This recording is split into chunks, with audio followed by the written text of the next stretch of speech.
Cloud. So we have Piet here, who's going to talk about his idea. So why don't you just introduce yourself first, Piet? My name is Piet Motalaota. I'm from South Africa.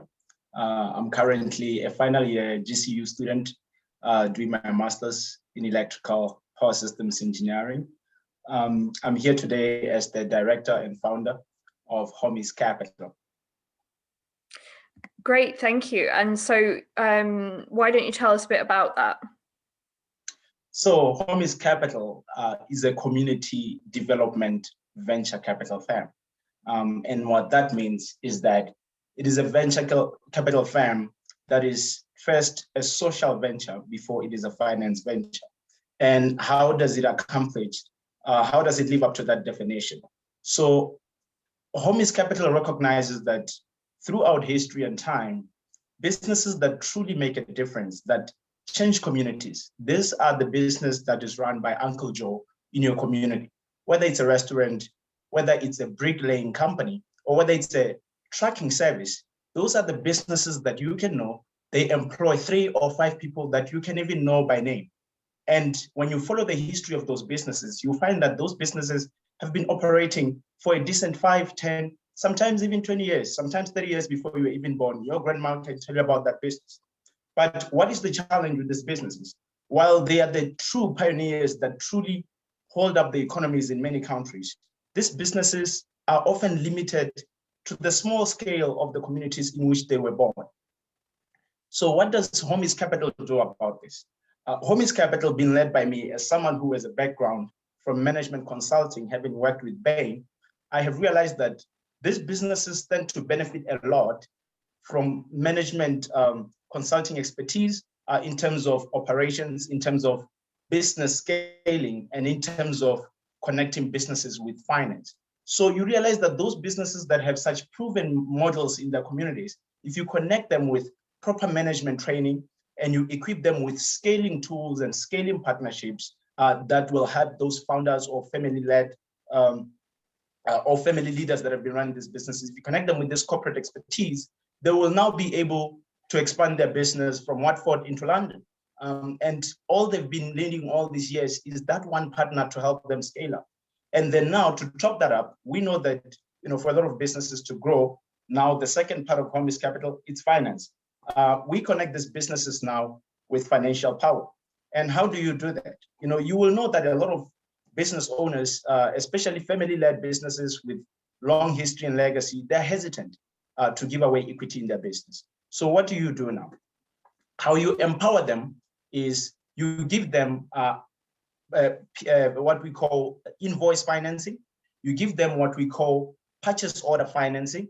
And these are financing mechanisms that allow them to simply be able to do what they've already been doing, but you are giving them the financial power to now be able to take on bigger projects, a bigger PO from a bigger client, whether that's a multinational company, whether that's the government. We give them the financial power to be able to do so. And then obviously as a venture capital firm, for those founders and business leaders that are open to equity funding, that's also a vehicle that we are open to.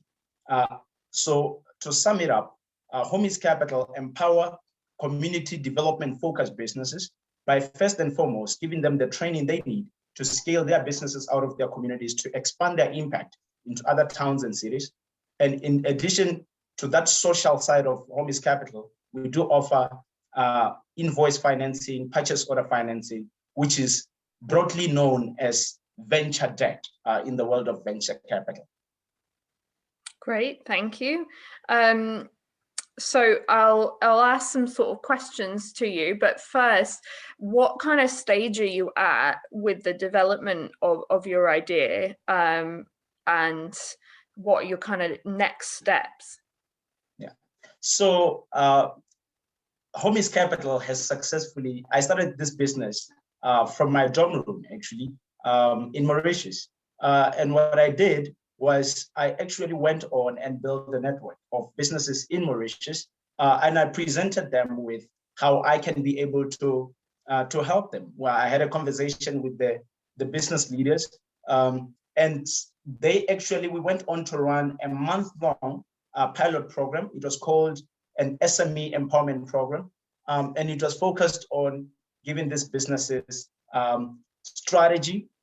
We gave them operational strategy, how to set an operational strategy that the leader can inspire the rest of the team to follow for a period of 1 year to 3 year focus for starters. We gave them training on financial management, and we also equipped them with free tools to track their expenses, their income, and how to prepare analytics that will give them financial visibility that they need in the business.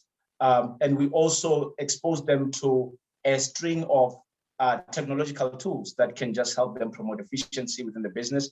And also we exposed them to the concept of market expansion, expanding their business.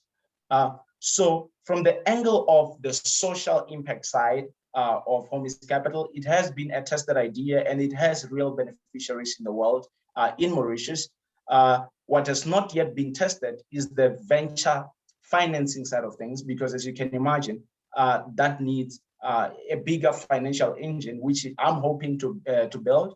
I hope and I believe I'll be able to build that because the social impact of Homies Capital, I think, has already been proven in the pilot that we ran successfully in Mauritius with successful beneficiaries that continue to be part of the Homies Capital network to this day.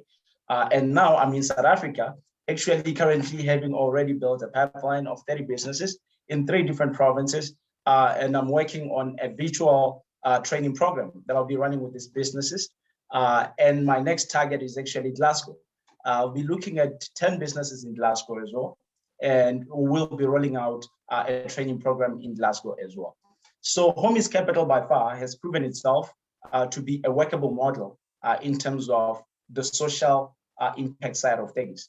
And to further show the strength of this concept, it has been very easy in the past for us to actually raise the mobilized resources of up to $5,000. We've so far been able to develop 2 institutional partners, one being a university, another one being actually an entrepreneurship training focused company.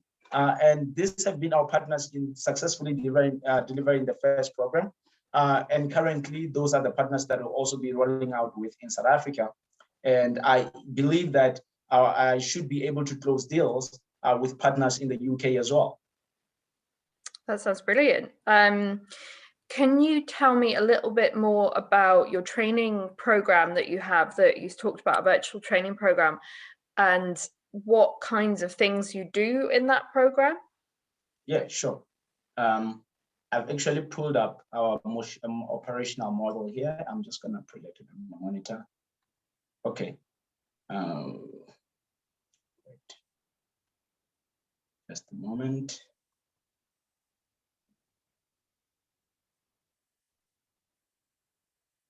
Great. So our training programs are structured. So they're structured, the breakdown that on the pilot was actually for 4 weeks. So the first week is purely built on you focus on the management. This is understanding, this is helping the management. They define their business, they put the vision into perspective, and they define the pillars that drive the revenues and the costs in the business. So it's focused mainly on helping the founder and the business owner fully get in touch with what drives the business, who are the customers, what is the value add. And then once they've connected with the core of the business, we start outlining the possibilities in that week for the business. So now, after outlining those possibilities, during that same week, we lead the founders themselves to actually discover the constraints, to say what has been standing between you and that vision that you have defined with us this week as part of the tasks of the first training. Then once they are very clear on the limitations that they're facing, a lot of them are limitations that come down to lack of knowledge and information in terms of corporate governance and scaling up of a business. And that now transitioned us into the second week of the training. The second week of the training is focused on scalability and operational structures within the entity. And then from there, in the third week, it's much more on finances. Finances, firstly from internally. How does the owner ensure that they have financial accountability and they properly track their incomes and expenses? Once they have first reflected on their systems, we always move from first principles. We first connect with them on how they've been working. And then from there, we spot the gaps in those models. And then we now transition them to proper managerial practices that are used by international accounting reporting standards. That's where we get them eventually, but we understand that you don't get there overnight. You don't just force them to go there, you transition with them.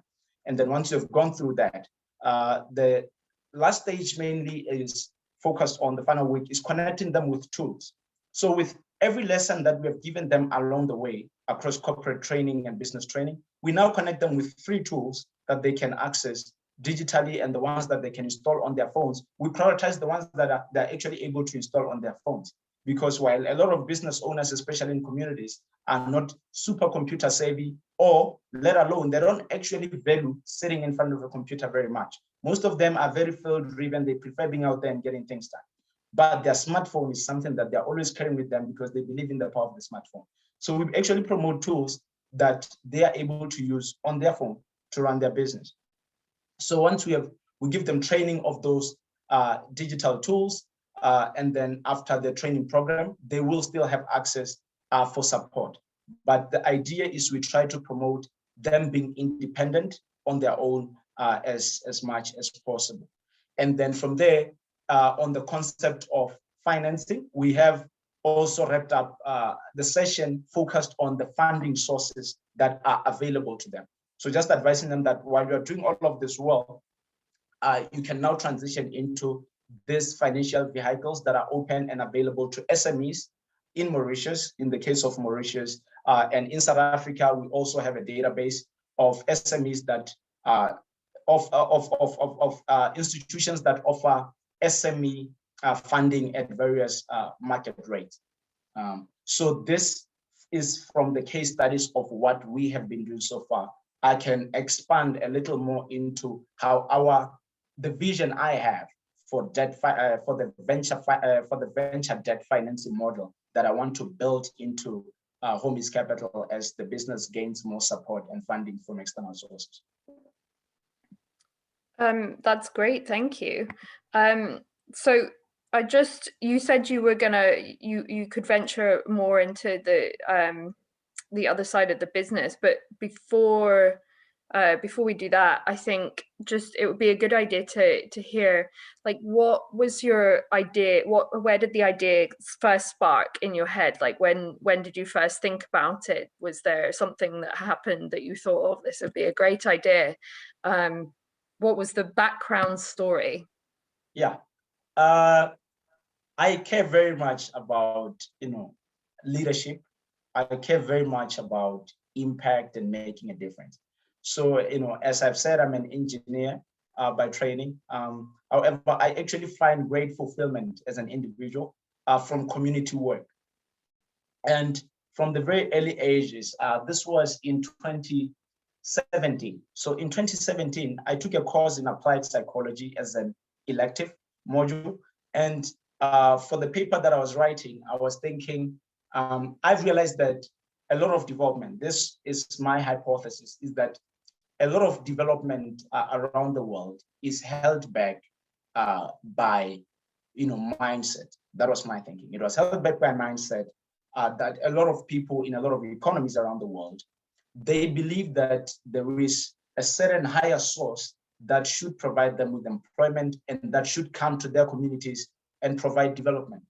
I don't think that's the case. I think that development should come from individuals and should be driven by communities themselves. And this is my paper at the time on applied psychology. My final paper was called Me Employ Me. And that further translated into a community speaking metaphorically as a community saying, me develop me.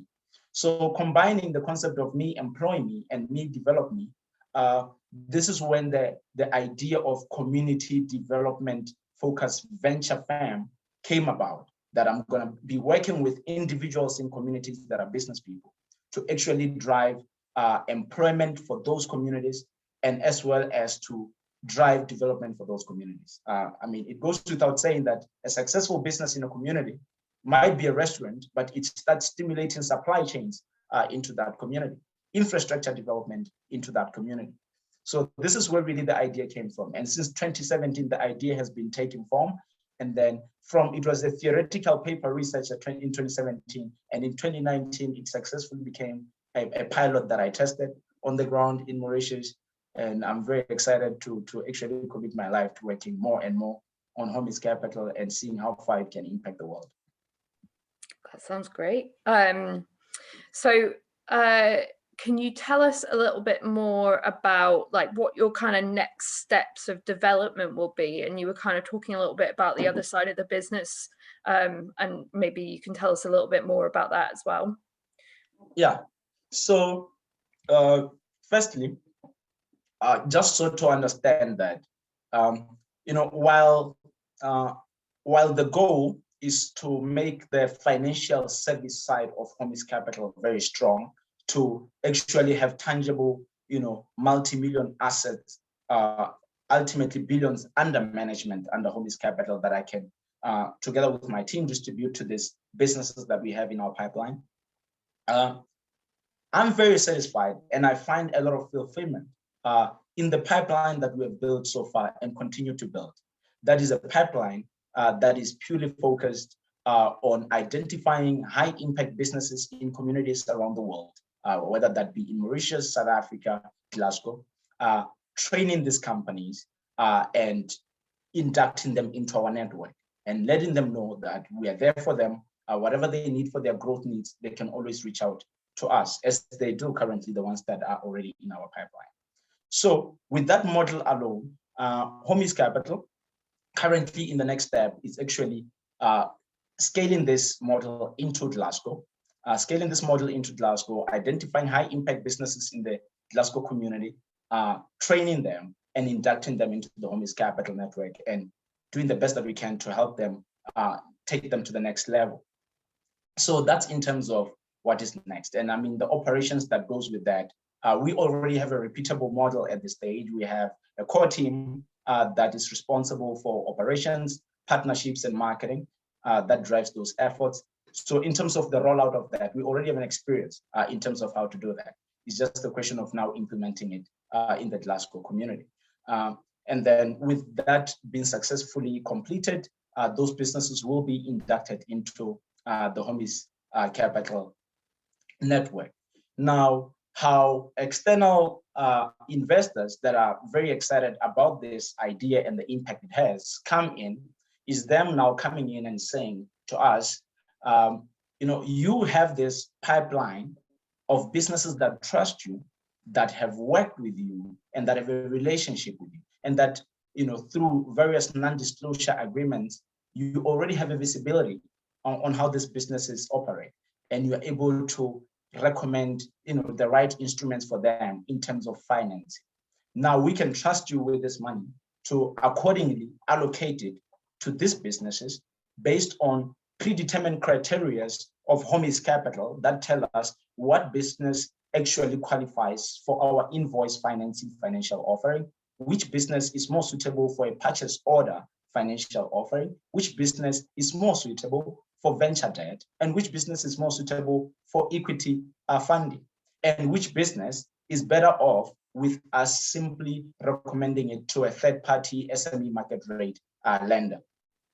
So that's the next step. The next step will be getting those investors on board, showing them what we have built from the social side of things, and showing them how they can put their money to good use in terms of further developing communities and driving our mission. But also they stand to obviously, there is financial benefit for them as well. As businessmen who would want return on their investment, they will be getting returns in terms of the interest that will be generated especially on venture debt, because venture debt actually has a life cycle of usually 1 to 3 years. So they'll be getting their money in a very reasonable amount of time.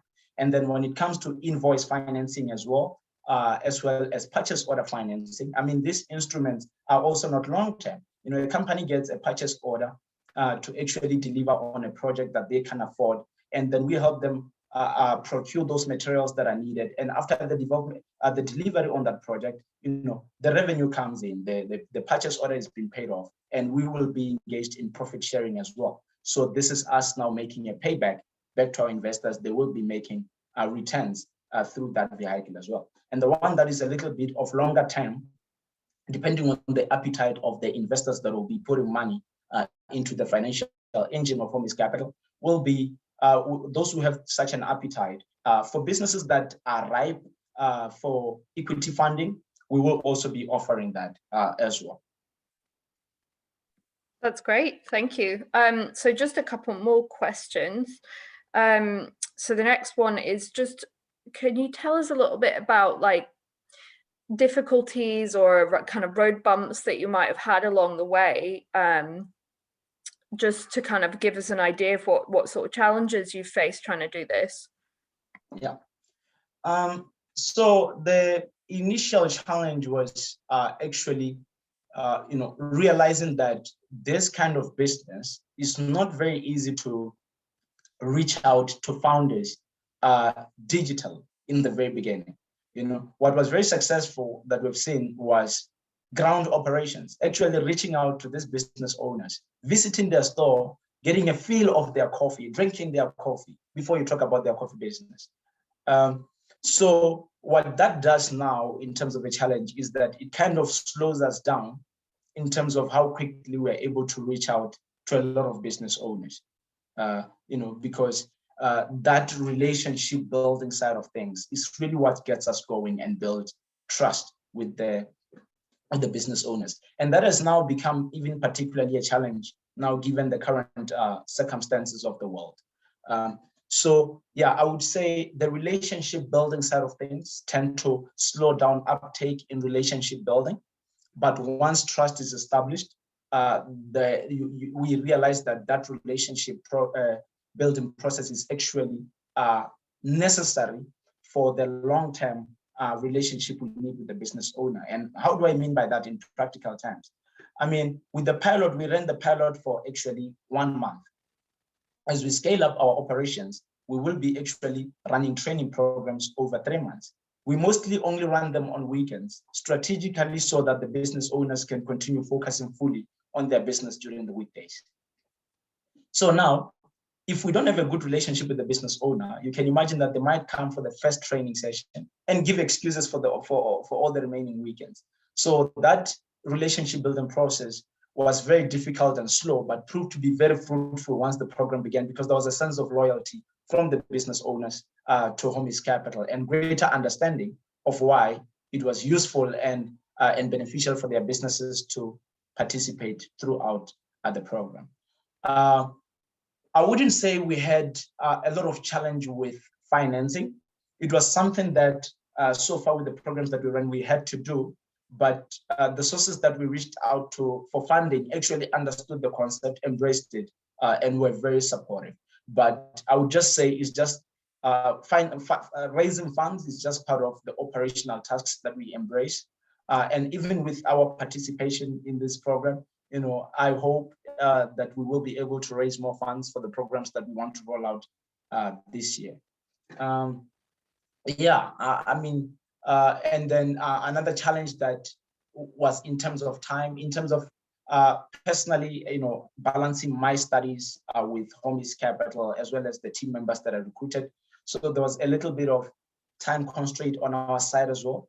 But now personally, that's no longer a major challenge. As I finish my studies, this is something that I want to go into full time. And the idea is that, the business is able to raise enough money to actually make full-time hires for the 2 strategic personnel that I need. Homies Capital is very much viable through a 3-comment team, and a lot of things can easily be outsourced and be accomplished through partnerships. So I hope that obstacle is an obstacle that I will be able to overcome this year once and for all. That's great, thank you. So we'll just sort of finish up with one last question, I think, about how your idea, how your business is going to be sustainable, how you're going to keep activities going. Yeah.